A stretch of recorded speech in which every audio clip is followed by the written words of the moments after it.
Hello and welcome to my channel. Your girl is back with another interesting video. Now, in this video, Ricardo Ignacio talks about the stereotype on us black people. He shares his experience on what he was told when he moved from Mexico to America. Now, according to him, he was told that our brothers and sisters, they are problematic and violent. He was even told not to go close to them and all sorts of negative things. But it turned out that our brothers and sisters welcomed him, unlike the whites. Now, his question is, why do black people need to prove their humanity when white people never have to?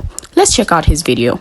When we think of black people, we think of stereotypes. You know, they're loud and things of that nature, right? I did a video that went viral that's called Racist Mexicans. And more or less what I described there was that when I first arrived to this country from Mexico, I was warned about black people and be careful with them. You know, they're problematic. They're gonna get you into trouble. They're violent and things of that nature. All the negative things that are attached to the stereotypes. What I also said in that video was when I was settling in this country and moving into a black neighborhood, the first thing that I noticed was that black people were embracing me more than my own people. So as I was getting together with black people and felt so welcome, I began to question the stereotypes and what I was warned about. And so for many years of my life, I always, black people, you know, they're good. Whatever you guys are saying, it's not true because they welcome me. They'll always receive me with open arms. But you see, I've been wrong in chanting that song. In a way, it's actually been damaging because what if black people never welcome me? Would that prove then the stereotypes right? You see, the interesting part here is that by default, black people are the bad guy. White people are the good guys. Why, when I came to this country, I was warned about black people, but not white people? When history has taught us that white people came from Europe and pretty much destroyed us as much as possible and have been colonized, ethnically cleansed, and pretty much stripped from our languages and everything we are by white people. You would think, based on history, based on our current systemic efforts, you would think that arriving to this country would be warned about white people. Hey, be careful. They pass racist laws. You get pulled over for your complexion. Things of that nature. But no. So the real question is, what seems to be the problem? A good example of that is as I'm walking on the street and I see a black or a brown man coming my way. Our reaction collectively is, what the F you looking at? But then when a white man is coming our way, we move to the side. It's like, excuse me, sir. So we are looking at ourselves, at each other, with the eyes of the people that have colonized us. You said that black people tend to be naturally more welcoming, more accepting, and it's true. I agree. I grew up in black neighborhoods, so it allowed me to discover that. But see, that's also problematic because what if I never grew up in black neighborhoods? Why do black people have to, in a way, prove their humanity, have to convince us of their humanity, but white people never have to? So if I grew up, let's just say, in a Mexican neighborhood only, so from a distance, I'm thinking, oh, I ain't trying to go to that black neighborhood because black folks are violent. But it's okay if I go to that white neighborhood because white people are not violent. So you see, by default, white folks get their humanity. Black people do not. So you said something very important too. Who's been controlling the macro media and who still controls it? What is the standard of beauty? The white standard of beauty. So everything that is white has been right. We are so behind, so many decades behind in regards to who's been controlling the macro media, the mass media. Whoever has been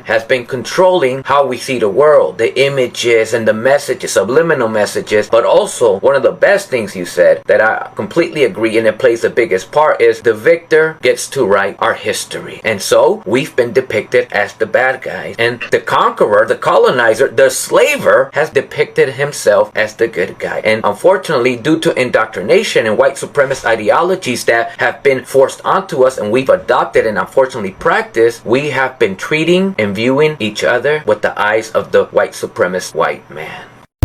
After watching this video, you will agree with me that many of the times that we black people, especially the African Americans, are tagged as bad compared to white people. Now, there's always that negative attitude that comes when these people are talking about us.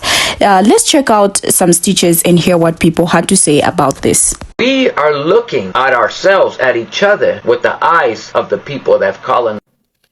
Give thanks, family. Please go back and check out Ricardo Ignacio's full video because this was a powerful reflection. Like, I'm here to tell you, I'm in gratitude that our Mexican brothers and sisters are out here doing this kind of reflection, this in-depth look into our state of being. He mentioned something about the way that we see each other. So we've not really examined people having a white cultural experience. They have escaped scrutiny. By and large, we're not going to be told, hey, watch out for white people, because white people have packaged themselves in the media and in our lives. They've even implanted, if you look on my thread, you'll find the white doll, black doll experiment. Little black babies, little African babies, before 5 years old, already recognize themselves as a bad doll, as a bad, the person you don't want to play with. They have already recognized the white doll as a good doll you want to play with. So they're using science and social sciences and behavioral sciences and cognition and just the basics, general development of human beings against us. And these things are implanted in our subconscious mind. And we actually have to go in and decolonize and root that white brain out of our minds, because there's been only one social context that's been taught to everyone, locally and domestic and abroad. And that is what generates that whole, we distrust one another, because they've taught it to everybody, including ourselves. Now, the usefulness of the dehumanization of African people was a tool that helped people having a white cultural experience, white people, do the things that they did to African people and all the other people of color, variations of African, that they were able to do, and still be able to psychologically connect themselves to their lived experience. They implanted a sense of cognitive dissonance. Now, this is one narrative that's taught to everybody, but the way that it is mechanized from within ourselves is, like you said, we distrust each other. We look at each other, what the fuck you looking at? We come across with that aggression.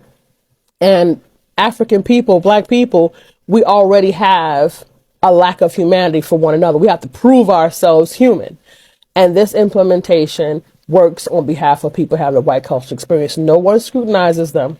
No, we know these facts about their behavior, but we actually haven't mechanized a response to that behavior and those actions and those implements within ourselves. I personally looked at that as a means to develop those types of tools, which caused me to develop tools to help us decolonize our mind and ways to reflect beyond just cataloging, well, white people do this and white people do that, because they do, and they have, and they did colonize and take away the human. Right? I did a video. That was an amazing video. Y'all can go ahead and watch it. But it brings the question, why are we still having this conversation of, black people being viewed as the bad guy? Time and time again, people consistently try to invalidate us and make it seem that we are victimizing ourselves every single time we bring up any type of social injustice that we still to this day go through. Perfect example, whenever we bring up police brutality or social injustice, everybody always tries to invalidate us by saying, but what about black on black crime? And it's so funny when I hear that, because, well, what about white on white crime? Because if you look at it historically, black on black crime will disrupt the neighborhood. White on white crime will cause a war. And that has been proven multiple times throughout history.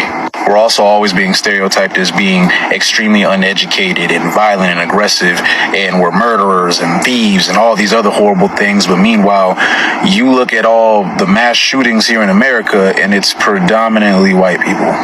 People will talk about black gangs, but no one ever likes to bring up the KKK, neo-Nazis, and other white supremacist groups. We are also called lazy, even though our ancestors were the ones that built up this country. And the reason why a lot of other minorities who immigrate into this country have the rights that they have are due to the things that black people have done here in America to gain those rights. And that would be the Civil Rights Act that was made in 1964. Because of that, other immigrants now get to come to this country and have rights because of the struggles of black people. But like how they just brought up in this video, a lot of that does have to do with the Eurocentric mindset that black is bad and white is right. Hence why a lot of immigrants who come to this country don't want to associate themselves with black people, but they'll chase after them white folk and their ideologies. When we think of black people, Now, stereotypes of African Americans are misleading beliefs about the culture of people with partial or total ancestry from any black racial groups of Africa whose ancestors resided in the United States since before 1865, largely connected to the racism and the discrimination to which African Americans are subjected. These beliefs date back to the slavery of black people during the colonial era, and they have evolved within American society.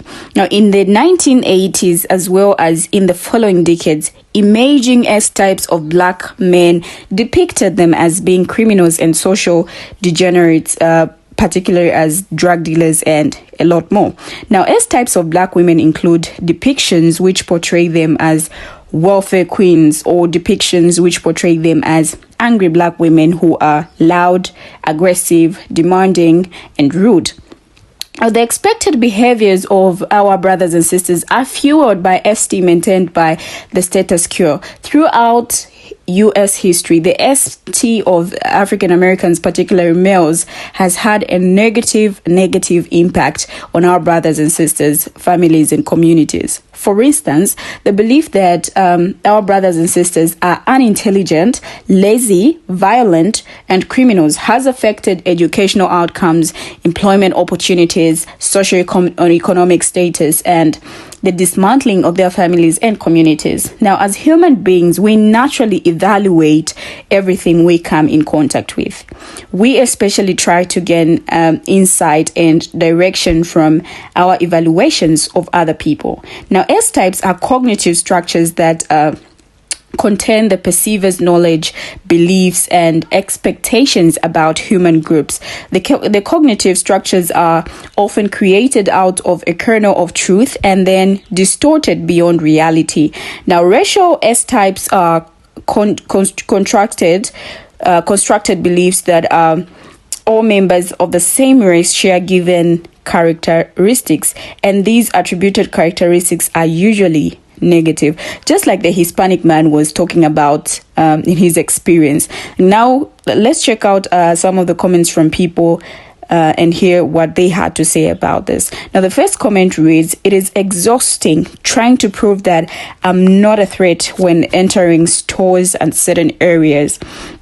Wow, I'm in tears because people are so blind and brainwashed. Our pursuit of happiness and unity is intentionally blocked. I've been saying that people are warned of us before coming to this country, and we are so welcoming, but it's not to prove our humanity. It's us. They also control how you see yourself. Literally labeled you all after a color scheme. Divide and conquer, that's the strategy, because we stand defeated when we are led by fear." This is very true. When I moved to the States, that's how the narrative was stated, but with time you learn on your own. I have been hearing this from a lot of people that come to this country, and that is exactly what they tell them. Unlearn everything. Like, everything is flipped. We the oppressed need to flip the system back to the way it's supposed to be. These are some of the comments from the people. Now, Ricardo Ignacio is liked for always being a good listener to start with, and for saying things the way they are. I hope you enjoyed the video, and don't forget to comment. See you in my next video.